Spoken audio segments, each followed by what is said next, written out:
As a parent who's also a therapist, I have heard and consumed a lot of advice about parenting over the years, and most of it hasn't really stuck. But one of the things that has stuck is this idea that when a child is experiencing an emotion, they want everyone else around them to be feeling that same thing. So when you're at a party and you're talking to someone, and then your child comes over and is like, hello, hey, hey, dad, dad, dad, dad. And they get louder and louder and louder till they're shouting and no one can hear anything. There's a good chance that's because they are feeling unheard and probably also frustrated.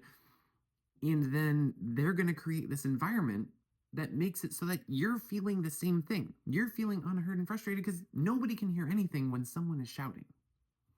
And that stuck with me for so long because for me, that represented a paradigm shift away from this idea that it's like, oh my goodness, my kids are just so obnoxious, towards I'm creating this environment where it's causing them to feel something. And as their parent, it's my responsibility to be attuned to them. It's my responsibility to support them in learning how to regulate.